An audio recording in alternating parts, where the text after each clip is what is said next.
Hello, നമുക്കൊരു cooker biryani ഉണ്ടാക്കാം. ഞാനിവിടെ ഉള്ളിൽ അരിഞ്ഞ് കരഞ്ഞിട്ടാണ് ഇട്ടുള്ളത്. സോ നിങ്ങൾ അത് കറിയാക്കണ്ട. ആൻഡ് ഇതുണ്ടാക്കാൻ ഭയങ്കര സിമ്പിൾ ആണെന്നാണ് പറയുന്നത്. ഞാൻ ഇതുവരെ കുക്കറിൽ ബിരിയാണി ഉണ്ടാക്കി നോക്കിയിട്ടില്ല. സോ നമുക്കൊന്ന് ട്രൈ ചെയ്ത് നോക്കാം. ആൻഡ് ഇതിലെല്ലാത്തിലും ഞാൻ കണ്ടത്, അതായത് ഉള്ളി വാട്ടി, തക്കാളി വാട്ടി, അങ്ങനെ വാട്ടി വാട്ടി ഉണ്ടാക്കുന്നതാണ്. സോ വാട്ടിയിട്ട് ഉണ്ടാക്കാൻ വരെ മടിയുള്ള ആൾക്കാരുണ്ടാവും. സോ നമുക്കൊന്ന് വാട്ടാതെ എല്ലാം കൂടെ ഇട്ടിട്ട് എങ്ങനെ ബിരിയാണി ഉണ്ടാക്കാൻ നോക്കാം. അപ്പോൾ നിങ്ങൾ വിചാരിക്കും ഇത് രസം ഉണ്ടാവുമെന്ന്.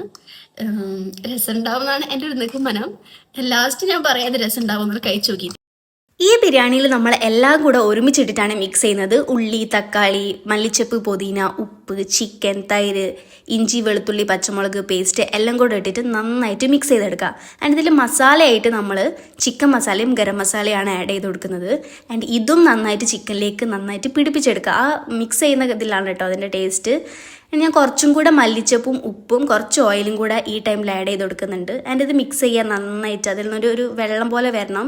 ഇതിൽ അഡീഷണൽ നമ്മൾ വെള്ളമോ അല്ലെങ്കിൽ ഓയിലൊന്നും ഉപയോഗിക്കേണ്ട. ഇത് ഇതേപോലെ കുക്കറിൽ ഡയറക്റ്റ് ഇട്ടിട്ട് ഒരു വിസിലടിച്ചെടുക്കുക. അതിനുശേഷം ഒരു വിസിലിന് ശേഷം ഇതേപോലെ റൈസ് ഇടുക, അതിനാവശ്യമുള്ള വെള്ളം ഒഴിക്കുക, ഉപ്പും ഈ ടൈമിൽ തന്നെ ഗരം മസാല ഒഴിച്ചിട്ട് ഒരു വിസിലും കൂടെ അടിക്കുക. ആൻഡ് ഒരു വിസിലടിച്ച് ഒരു 5 മിനിറ്റ് കഴിഞ്ഞതിന് ശേഷം നമ്മൾ കുക്കർ തുറന്നാൽ നമ്മൾ ബിരിയാണി ഇവിടെ റെഡി ആയിട്ടുണ്ട്. ഇനി നമുക്ക് ടേസ്റ്റ് ചെയ്ത് നോക്കാം.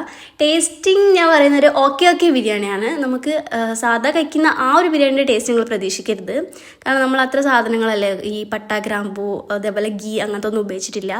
സോ നിങ്ങൾക്ക് പെട്ടെന്ന് തന്നെ ഒരു ബിരിയാണി കഴിക്കാൻ ഒരു ആഗ്രഹമൊക്കെ തോന്നിയാൽ പോയി ഉണ്ടാക്കി നോക്കുക. സോ ഇഷ്ടമായിട്ടുണ്ടെങ്കിൽ ട്രൈ ചെയ്ത് നോക്കാം.